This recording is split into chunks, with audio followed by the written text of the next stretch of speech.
Hello friends, welcome to Creator King. Have you ever heard that water solves everything? It cleans your dirt, it takes away your thirst, and its containers are used to invent. What an effortless verse! After that curious fact, with a touch of poetry, get a soldering iron and let's pierce holes in this cap until it looks like a trypophobic's worst nightmare. No one here has trypophobia, do they? Take some absorbent cotton from your medicine cabinet or a stuffed animal from your sister and tuck it behind the lid to create a small air filter. This should be attached to the Pringles can we snacked on. First, place the lid on the can and mark the outline to have a good reference of what we'll have to cut. Dr. Creator King, we are ready for operation. You have to make an incision following the indications on Mr. Can's side. We're almost finished with the surgery. Done! Those 14 seasons of Grey's Anatomy were quite useful. Hot glue our filter to the fabric, which will function as another garbage filter layer. Once it's glued and well stretched, get rid of the excess by cutting it off as best we can with the scissors. Let's just say I never learned how to cut very well. Once you have all the previous steps ready, check that you are able to open it. Put it in the hole we just cut as if you were screwing it in, and then secure it with instant glue to prevent it from coming loose.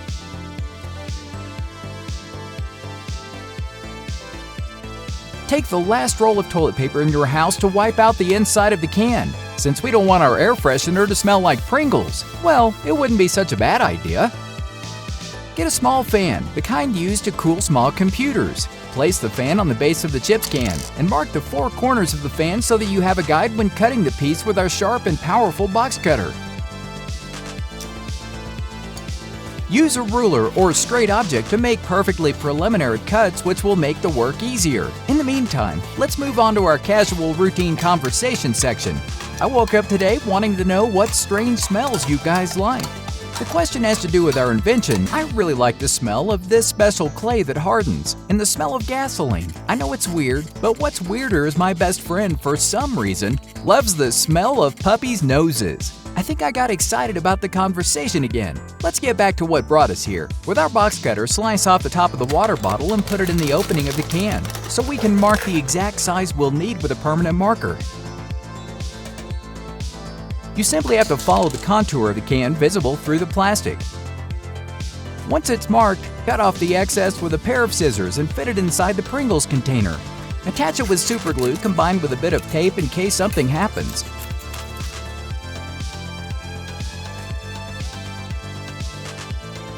Prepare your usual snap wire, connecting the red wire to the corresponding wire from the fan, and cover it with insulating tape.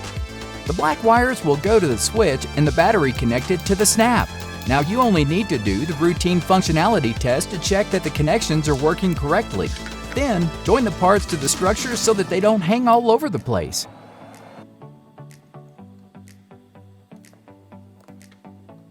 After attaching the last piece, use a few bits of duct tape to further compact the annoying but useful wires. It's not a very powerful fan, but it will do the job, and I assure you that your families will thank me for it. Open the perforated cap so you can soak the cotton with the most powerful perfume you have. Close the lid again and open the opposite lid. All set! Our unpleasant odor extractor is ready. When the fan runs, it will release the smell of petunia perfume, getting rid of the most putrid odors, such as Gruyere cheese from your sneakers or shoes. I know that it'll help more than one of you here. Some of us have the same problem. With this, you can replace the annoying talcum powder that leaves the inside of your shoes looking like Casper. And your pants, for some reason, everything I put on comes off.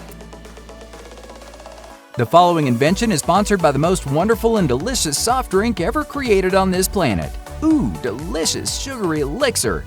After removing the cap, make 2 holes on opposite sides to be able to tie an elastic object through them, which will obviously be a rubber band like the one you see on the screen. First, make a cut to open the band and tie each one to one of the holes using a sailor's knot. Once it looks like a little soldier's helmet, proceed to take a single square of toilet paper, but it won't be to clean anything this time. In fact, it will help you not be so bad at mobile games anymore. Roll the toilet paper into a small ball and wrap it in a bit of kitchen foil until it looks like a metallic ball. With a little bit of hot glue, attach the little ball we've just made to the inside of the rubber band lid. With this, we'll have our first button ready. Get 2 thin wooden sticks and cut off the rounded part. Then cut a couple of longer pieces with some mini cutting pliers. Once we have the 2 little wooden boards ready, hot glue them together in a cross shape. I bless you in the name of the Father, Son, and the Holy Spirit. Amen.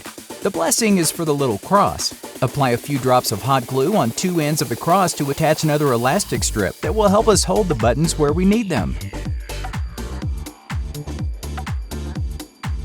Take the buttons off a fake imitation PlayStation controller and stick each one on the crosshead in their original order. I'll say the order for those who've never seen a PlayStation controller before or who are more of an Xbox fan. We don't judge anyone here, even if they do have lousy taste. Cross down, triangle up, circle right, and square left. Sounds like a GTA code. Place hot glue on the back of each and create 4 little balls of aluminum foil to attach there. So pretty and small. While I show you this process on screen, I'm going to use you as my whaling well. This invention created for mobile games reminds me that I haven't played for almost several months. I have 14 pending games from December of last year. I don't want to be an adult anymore. Save me from this torment! Yes, forgive my little emotional breakdown.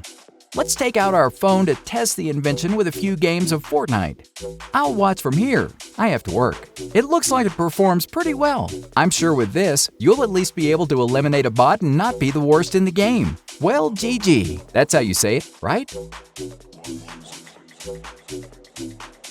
Today's last invention is made out of food and is used to make more food. Take out a roll of string to wrap around the middle of the watermelon.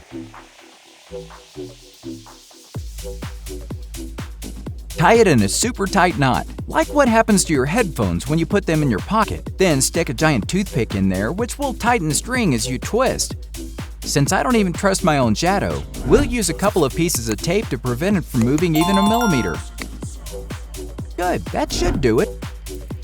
With a permanent marker, trace the outline of our watermelon following the line marked by the string.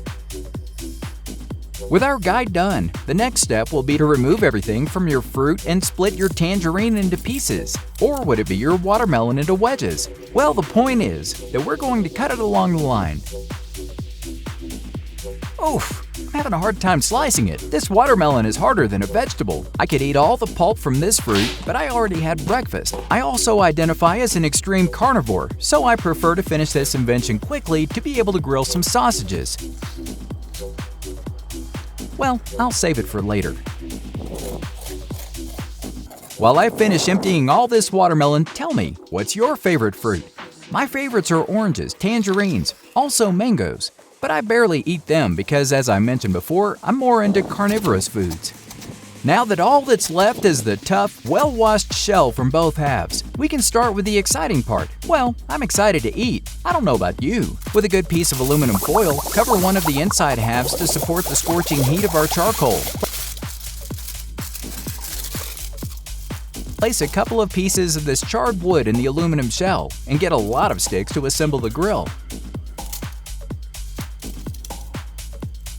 Put the sticks through the sides of the watermelon, taking care that they don't break into 1,000 pieces. It may be a little difficult, but with patience and sheer force, you will surely succeed. Cut off the protruding piece of each stick as you insert them. Random question of the day. Do you prefer roast beef or hamburgers? I prefer beef 1,000 times more. With its tortillas, quesadillas, guacamole, beans, it makes my mouth water.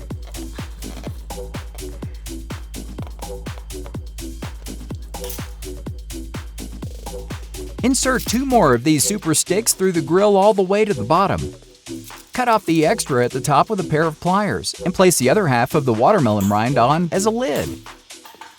Now, are we going to do it or not? The sausages! Throw your sausages into our eco-friendly grill and light the charcoal with a technique that is easiest for you. I recommend using napkins and oil to make it easier, because with matches it could take a few hours. It's just a matter of waiting a few minutes for our fleshy friends to get nice and tan before we can sink our teeth into them. Just look at what a tasty color they have.